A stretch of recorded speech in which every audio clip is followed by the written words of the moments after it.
आ गए थे पलवल से। कहने को तो मैं हरियाणा से बिलोंग करती हूँ, पर मेरी जो परवरिश है वो दिल्ली में हुई थी।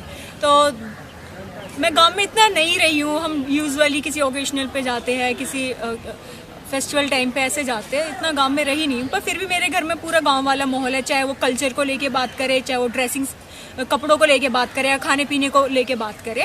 और सबसे उसमें जो है एक चीज़ है जो गांव से अब तक जो चीज़ें चली आ रही है वो है घूंघट। सबसे बड़ी बात, चेंजेस आए हैं। हम लोग लड़कियां जो है वो स्कूल भी जाती है, अब मैं हूँ कॉलेज भी जाती हूँ, मतलब चेंजेस आए हैं। पर जो घूंघट है, घूंघट आज भी अपनी जगह है। घूंघट आज भी इतना ही होता है तो इतना ही होता है।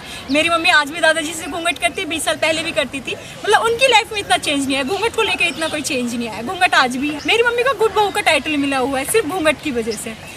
आज भी हम गांव में जाते हैं, जब उनके बारे में बात होती है या कुछ बात होती है कि भाई इसकी मम्मी, मतलब रोमी की जो बहू है उसका घूंघट हमने आज तक ऊपर नहीं देखा, हमने आज तक उसका मुंह नहीं देखा। तो मतलब उनको उस वजह से याद किया जाता है कि उन्होंने कभी अपना फेस नहीं दिखाया। उनको गुड बहू का टाइटल इसलिए दिया गया है। मैं बात करूँ अपनी चाची की, जिनकी दिल्ली में ही शादी हुई 10 साल पहले, तो उनका ये था यूजुअली कि घूंघट कर भी रहे, नहीं भी कर रहे, हो भी रहे, नहीं भी हो रहा, उनका ये वाला सिस्टम था। तो इनफैक्ट उनको मैं जज करती थी, क्योंकि हमने अपने घर में घूंघट देखा था, तो हम उसी माहौल में पले बड़े हैं। हमको पता है कि गुड बहू, अच्छी बहू और बुरी बहू कौन सी होती है। जो घूंघट अच्छे से करती है वो अच्छी बहू है, जो नहीं करती है वो अच्छी बहू नहीं है। तो मैंने अपनी चाची को मैं खुद जज करती थी। मैं अपनी दादी को कंप्लेन करती थी कि माँ मैं मार्केट, जैसे यूजुअली हम चाची अकेली नहीं जाती थी मार्केट, मेरी दादी मुझे भेजती थी उनके साथ कि जाओ मार्केट और देखना थोड़ा घूंघट गाती में रहे, मतलब घूंघट अपने करके रखे। तो अपनी चाची को मार्केट जाते समय गाइड करना, चाची इनसे घूंघट कर लो, यहाँ पे घूंघट कर लो, वहाँ पे घूंघट कर लो, ऐसे कर लो, वैसे कर लो। घर आके फिर माँ जी को, अपनी दादी को आके बताना कि माँ चाची ने ऐसे घूंघट करा, ऐसे ना कर रही, वैसे ना कर रही। मतलब वो सारी चीजें, क्योंकि हमें सिखाया ये सब गया था।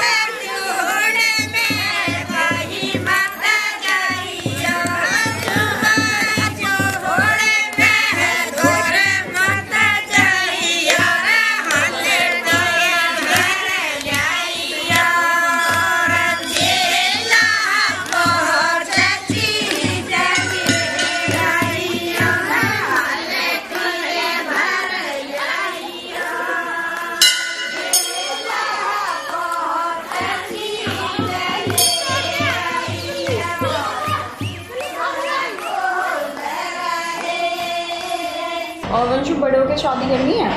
हाँ जी। कब करेगा शादी? जब मैं कॉलेज में आ जाऊंगी। कॉलेज में आ जाएगा तो शादी कर लेगा? हाँ।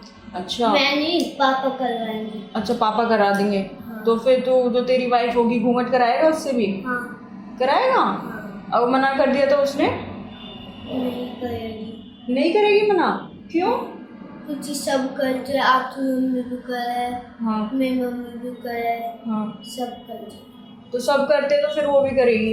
हाँ। अगर मना कर दिया तो उसने, रजनी माँ भी नहीं करती ना? या करती हैं? करती है। करती हैं? हाँ। और जो घूंघट नहीं करता उसको माँ कैसे कहती है उससे? निकम्मी। क्या कहती है? निकम्मी। निकम्मी कहती है जो घूंघट नहीं करता। और फिर तू अपनी वाइफ से भी कराएगा वंशु? करवाऊंगा, वो करेगी। करेगी हो? अब मना कर दिया तो उसने? मना नहीं करेगी। मना नहीं करेगी? नहीं।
मेरा नाम मीनू है। मैं एक पीआर की टीचर हूँ और मैं CBSE पैटर्न स्कूल में स्टडी कराती हूँ बच्चों को। 2001 में मेरी शादी हुई थी।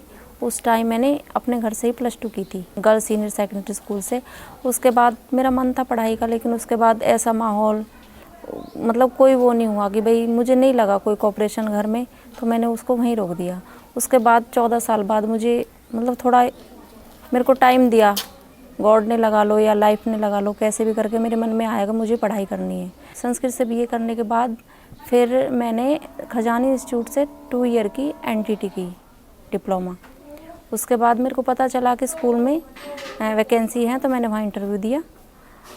26 जुलाई 2017 में मैंने वहाँ ज्वाइन किया। ज्वाइन करने के बाद ठीक है, मैं वहाँ के हिसाब से रहती हूँ स्कूल में। भाई स्कूल है, वहाँ बच्चों को पढ़ाते हैं उसी हिसाब से, ना सर पे पर्दा रखना, ना चुन्नी, ना कुछ ऐसा कुछ नहीं है। उसके बाद स्टाफ बस में आते हैं, हम अपने स्टैंड पे उतरते हैं। उसके बाद अपने गांव के स्टॉप पे आते हैं, अपना पर्दा, अपना घर का वही काम जो गांव में होता है, खाना बनाना चूल्हे पे, सारा खेत का, भैंसों का सब करती हूँ। स्कूल में जो होता है वो करती हूँ। कोई बर्डन नहीं है, लेकिन मुझे भी लगता है जब मेरी इच्छा यहाँ पूरी हो रही तो मैं भी अपनी फैमिली की रिस्पेक्ट करूँ। उन्हें कल को ये ना लगे कि भाई हमने इनको उसको पढ़ने की परमिशन दी है, बाहर जाने की परमिशन दी है, तो उन्होंने मतलब हमें शर्म महसूस हो रही है, भाई हमारी बहू आके यहाँ ज़्यादा मॉडर्न बन रही है या पर्दा नहीं कर रही है। कोई वो नहीं है, मेरे को भी खुशी मिलती है। ये नहीं है कि भाई इस बात पर कोई घर में लड़ाई झगड़ा होता है कि भाई नहीं इस वजह से कर रही हूँ या दब के कर रही हूँ, ऐसी कोई बात नहीं है। मैं अपनी मर्ज़ी से करती हूँ और मेरे को अच्छा भी लगता है। जब वो मुझे फ्रीडम दे रहे हैं तो मुझे भी लगता है कि मैं उनके जो रूल्स हैं, मेरी सास है, मेरे जेठ हैं, मेरी जेठानी है, मेरे हस्बैंड हैं, तो मुझे भी लगता है कि मैं उनकी रिस्पेक्ट करूँ और उन्हें कोई ऐसी चीज़ ना फील होने दे कि हमने इसको परमिशन दे के बाहर जाने की हमने कुछ गलत किया है। तो आपको कोई दिक्कत नहीं होती पर्दे में काम करने में? नहीं, कोई दिक्कत नहीं होती बेटा, मुझको हैबिट है। इन फ्यूचर जैसे कि आप खुद भी एजुकेटेड हो कि आप भी अपने कस्टम को फॉलो करते हो, अपने रूल्स को फॉलो करते हो, तो इन फ्यूचर अगर आप अपने बच्चों को ऐसी परवरिश दोगे यहाँ से कि आपको भी आगे चल के ऐसी फैमिली मिल सकती है आपको? हाँ जी, मैं यही परवरिश दूँगी कि मैं अपनी लड़की को यही परवरिश दूंगी। पर्दे की बात तो देखो ऐसी है, नहीं पता वो कैसी जगह जाए, कैसे उसके ससुराल का माहौल हो। ठीक है, पढ़ो लिखो, इसका मतलब ये नहीं है कि अपनी सभ्यता, अपनी जो घर का माहौल है उसको फॉलो मत करो या अलग ही बिल्कुल डिफरेंट रहो। तो वो मेरे को वो चीज़ पसंद नहीं है। मेरी नज़र में तो बड़ों की रिस्पेक्ट है, ठीक है, और कुछ नहीं है। मेरे को तो यही लगता है कि जैसे अपनी सोसाइटी के हिसाब से, अब खुद भी देख रहे हो हमारी सोसाइटी में अगर जो बंदे काफ़ी टाइम से बाहर रहते हैं तो उन्हें पर्दा हटा दिया है। ज़्यादा एजुकेटेड शहरों में रह रहे हैं लोग, दिल्ली रह रहे हैं और भी बाहर रह रहे हैं। मेरी फैमिली से विशाखापट्टनम रह रहा है, कोई कहीं रह रहा है। तो वो मेरी जो जिठानी है, एक मेरे जो जेठ हैं वो लेफ्टिनेंट हैं, उनकी जो वाइफ है वो यहाँ पे आके तो वो हमारी तरह पर्दे करती है। और वहाँ पे आप देखोगे फ़ोन पे वैसे जो स्टेटस वगैरह जो भी डालती है वो जीन्स में बड़े बड़े बच्चे हो रहे, वो हाँ उसी हिसाब से रहती है, इसी हिसाब से रहती है।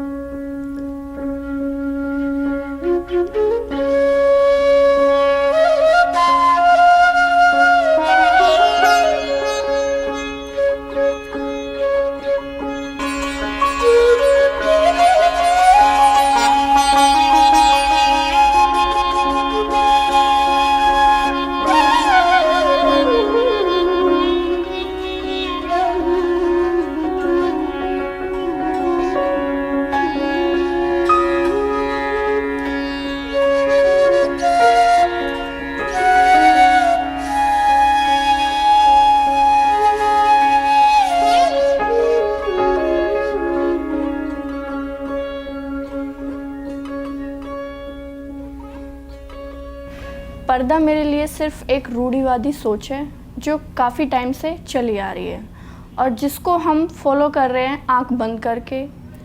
अगर कोई बेटी किसी घर की बहू बनती है और वो पर्दा सिस्टम के ख़िलाफ़ आवाज़ उठाती है तो उसको बहुत सारी प्रॉब्लम्स को फेस करना होता है। पर्दा शादी से पहले मेरे लिए सिर्फ एक कॉमन चीज़ थी कि लोग इज़्ज़त करने के लिए, अपना फेस ढकने के लिए, दूसरों से नज़र ना मिलाने के लिए, सिर्फ इसलिए करते हैं। मेरे को नहीं पता था कि पर्दे के अंदर की ज़िंदगी कैसी है। लेकिन जब मेरी शादी हुई तो शादी वाले दिन से ही मुझे पता लग गया कि पर्दे के अंदर की लाइफ कैसी है। अगर मैं अपने फेरों की बात करूं, वहीं से स्टार्टिंग करूं, तो फेरों पे मैं फेरे लेते टाइम गिरने वाली थी। तभी मेरे भैया ने मेरे को संभाला और वहीं से ये चीज़ें स्टार्ट हो चुकी थी क्या क्या चीज़ें, क्या क्या प्रॉब्लम्स फेस करनी होती हैं, वो चीज़ें तभी से स्टार्ट हो गई थी। जब मैं ससुराल में आई तो मेरे को बताया गया कि बड़ों से पर्दा करना है, अगर कोई बड़ा अंदर आता है, रूम में एंट्री करता है, तो आपको खड़े होना है पर्दा करके। तो मैं बहुत कंफ्यूज थी कि किसके सामने करूं। इवन दो मतलब अगर कोई बुआजी वगैरह भी आती है तो भी मुझको खड़ा होना है, तो भी मेरे को पर्दा करना है। तो उन सब चीज़ों के साथ काम करना, पर्दे के साथ काम करना, फैमिली को मैनेज करना, ये सब मेरे लिए बहुत डिफ़िकल्ट था। पर्दा आज मेरे लिए बहुत कुछ है और कुछ भी नहीं है। ये पर्दा है, इधर मेरा मायका है, इधर ससुराल है।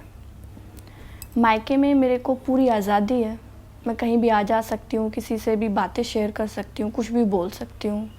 ससुराल में मेरे ऊपर बंदिशें लगाई गई हैं कि बड़ों के सामने नहीं बोलना, पर्दा करना है, यहाँ नहीं बैठना, ये सब चीज़ें होती हैं। ससुराल में अपनी फैमिली होते हुए भी वो फील नहीं आ पाती, क्योंकि हम जब फैमिली मेम्बर्स बैठे हुए होते हैं तो हम साइड में बैठते हैं, साइड में बैठ के पर्दा करते हैं। अगर कोई बात चल रही होती है जिसकी हमें नॉलेज भी है तो भी हम नहीं बोल पाते। किस वजह से? कि बड़ों के सामने बोलना नहीं है। पर्दे को लेकर मेरे साथ भी कई इंसिडेंट हुए। एक बार मैं शादी में जा रही थी तो कार में मेरी दादी माँ थी, मैं थी, मेरी सिस्टर इन लॉ थी और एक ड्राइवर भैया थे। हालांकि ड्राइवर भैया मेरे से एज में छोटे थे। हमारे यहाँ जो एज में छोटा हो उनसे पर्दा नहीं करते, लेकिन फिर भी दादी माँ चाहती थी कि मैं उनसे पर्दा करूं, तो मैंने किया। मेरा घूंघट यहाँ तक का था।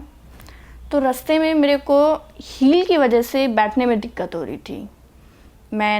मैं नीचे झुकी और अपनी हील ठीक करने लगी, तब भी अचानक मेरा पर्दा उठ गया, क्योंकि वो नेट का था। मैं झुकी, पर्दा पीछे हो गया। दादी माँ ने तुरंत देख लिया, तो उन्हें लगा कि इन्होंने अपने आप से किया है पर्दा ऊपर। उन्होंने मेरे को बहुत सुनाया, बहुत मेरे कैरेक्टर पे उंगली उठाई। तो मुझे लगा कि सिर्फ एक पर्दे की वजह से, वो अचानक हुआ है, सडनली हुआ था, मेरे को पता नहीं था कि ये मैं झुकूंगी और ये पीछे हो जाएगा। तो मेरे को बहुत सारा सुनने को मिला। तब से मैंने सोच लिया कि अगर सिर्फ एक पर्दा करने की वजह से मैं अच्छी बहू बन सकती हूँ या मैं संस्कारी बन सकती हूँ, तो मैंने अपने आप को उसी के अंदर ढाल लिया। मैंने पर्दा करना स्टार्ट कर दिया। मेरी लाइफ मतलब शादी के बाद और एक पर्दे के अंदर बहुत चेंज हो गई। कल को अगर मेरे बच्चे होते हैं या फिर मेरे घर में कोई बहू आती है तो मैं नहीं चाहूँगी कि वो पर्दा करे, क्योंकि मेरे अनुसार संस्कारों को पर्दे से नहीं नापा जा सकता। इज्जत और शर्म आँखों में होनी चाहिए, ना कि पर्दे में।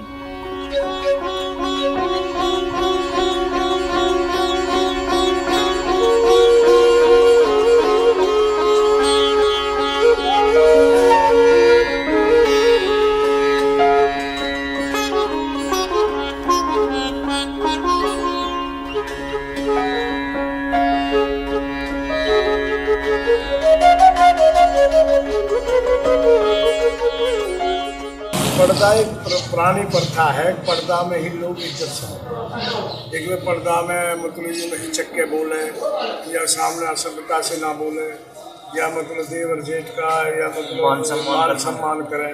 ये तो पुरानी प्राचीन काल की प्रथा चलती आ रही है।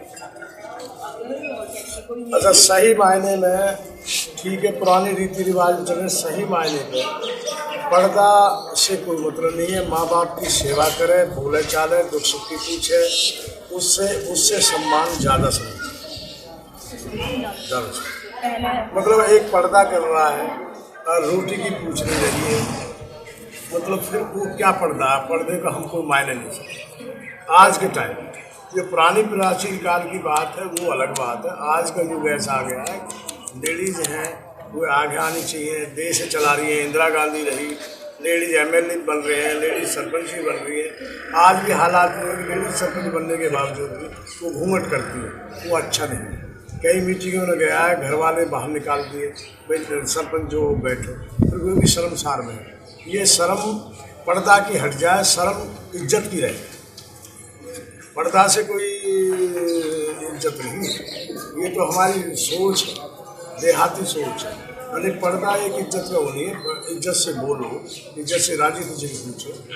इज्जत मन में इज्जत है तो सब कुछ है, पर्दा से कोई इज्जत माने नहीं है।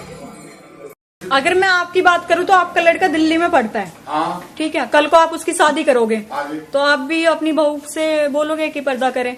हाँ जी बिल्कुल बोलेंगे। अगर वो मना कर दे, लड़का ही मना कर दे तो भैया हमारा दौर रहेगा तो अपनी दूसरी जगह चली जाओ, अपने माँ बाप के पास। अच्छा। क्वार्टर वाटर ले लो, अपने होटल ले लो। अगर पर्दा नहीं करेंगे तो फिर वो उनको साथ में रखने में आपको ऐतराज मानोगे? तो किसकी वजह से? समाज की वजह से कि समाज आपको, समाज की वजह से, कि समाज आपसे बात बनाएगा या फिर आपको कहीं बोलने नहीं देगा इस वजह से? अच्छा, समाज से क्या कहेंगे हम पे? कहीं बोलन भी लगे, कहीं पंचायत होने लगी और उसमें कह लगे तू यहाँ पंचायत बोला है, तुम छोड़े बहु से बोलता है, वो हिम्मत नहीं करती किसी। अच्छा, हम क्या जवाब देंगे उसको? अच्छा अच्छा। और जो घर समाज में देखा होगा, गांव बस्तियों में वैसी भी होती है जो अपने ससुर से बोलती है, तो फिर उसके लिए क्या कहते हैं? पर्दे से बोलती, पर्दे से बोलती। पर्दे से। तो वो सही है?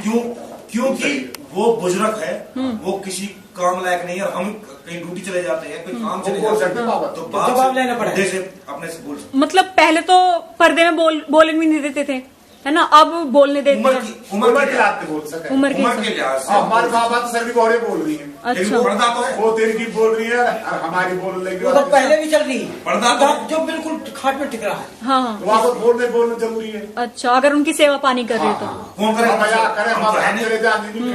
अगर परिवार कहीं चले जाए तो वो अकेले है तो खाना पीना ले आइए तो कैसे बोल, ये है।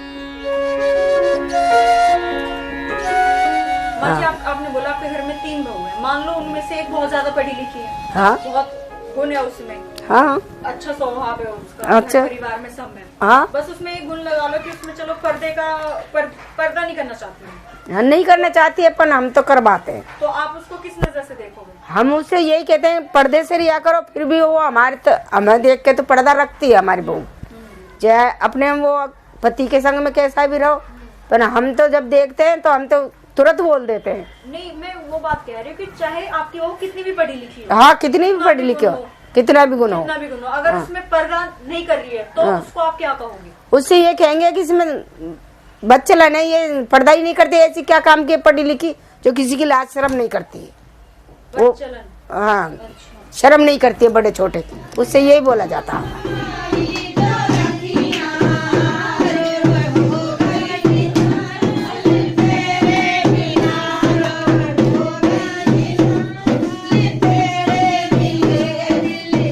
भाई ये हमारे तो जो परिवार व में समाज में जो बनाया हुआ है तो पर्दा का जो हिसाब किताब है ये तो खाली इस बेस पे बनाया। पहले तो बस ये तो बादशाही जो राज थी उनमें हमारी औरतें इतनी परेशान थी बहुत ज़्यादा, इसलिए औरत कुछ अपने लुक के और अपने वक्त निकाले पर्दा में रही, और वही परंपरा आज भी हम उन्हें निभा भी रहे हैं। जब भी कोई भाई।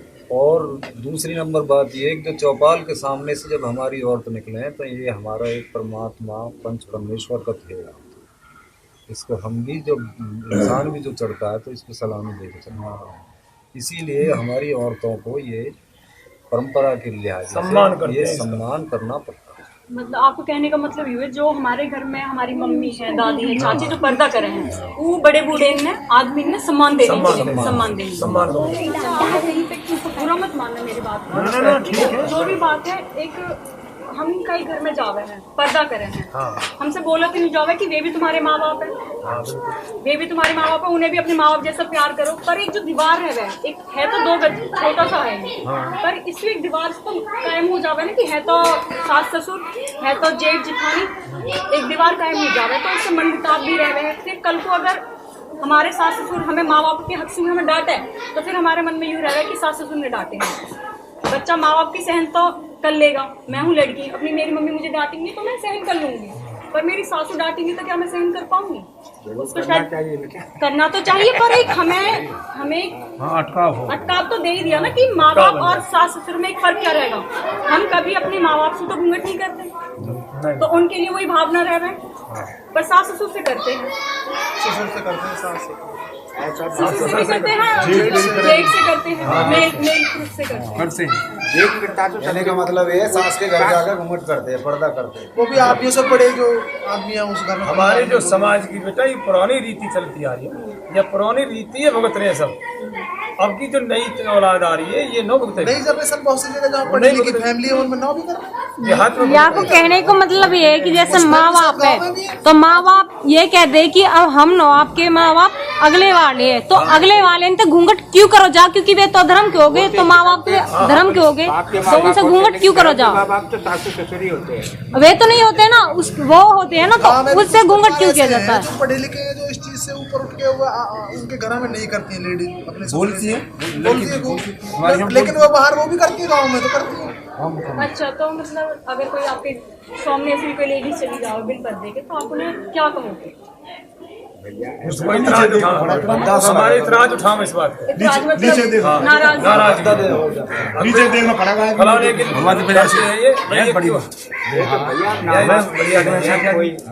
चाहे वो कितनी पढ़ी लिखी, कितना भी प्रूव करती हो, कितना भी काम करती हो, अगर उसने पर्दा ना करा तो वो बेकार है ना समाज में। शर्मदार नहीं समझे, शर्मदार नहीं समझे उस बच्चे को। हाँ, शर्मदार उसको समझे जो पर्दा से ओले पर्दे से लेकर सही चले।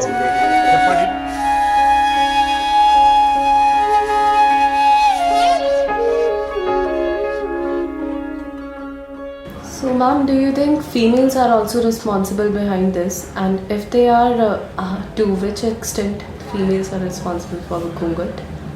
Now, you know, especially if we take, we talk about Haryana, there are almost 72.61% of women in Haryana observe Ghungat. Now, why do they observe Ghungat and how, you know, the practice has continued is a very interesting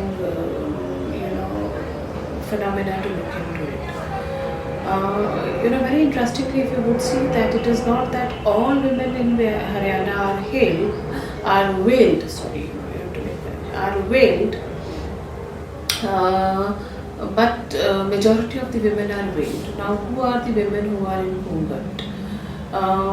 Generally, it is the young daughter-in-laws who are in Ghungat, and the daughters who are yet to get married only wear odhni or dupatta, cover their head, or may not even. And the senior females, especially the mother-in-laws, do not observe Ghungat. They only have odhni, or they have odhni, which is a kind of dupatta which they Onna. Odhna. Yeah. Now there are, why this odhni, odhna, whatever you call it. Now Ghungat is in practice and people have not come out of it. Now why this practice has not been challenged is another very important question. The senior women who had themselves observed Ghungat, that is mother-in-laws, want their daughter-in-laws to observe. If they do not observe Ghungat, so there are, they are kind of targeted. और ये भी कहा जाता है ये तो बेशरम है, बेहया है. So you see that mother-in-law becomes an agency who reinforces norms, values, along with see that the practice of patriarchy is also so she channelizes the institution of patriarchy, which is very important there. And because she herself has observed, now she wants her daughter-in-law also to observe, because she does not want to be stigmatized as a family who has a beshan. Given that confidence to women to do away with Ghungat, why? Freedom to go. Because they have, they are in education, they are moving ahead, but they are still, observing Ghungat because it kind of elevates their status in the eyes of the community, and they are more respected. कि पढ़ लिखने के बाद भी देखो घूंघट करती है तो कितनी अच्छी लड़की है, अच्छी बहू है. So the credit that because she through her family is also linked, So the honor of the family and the name of the family, so she wants to kind of live up that image, that being even observing Ghungat, being graduate and postgraduate, she has not done away with her traditions, values and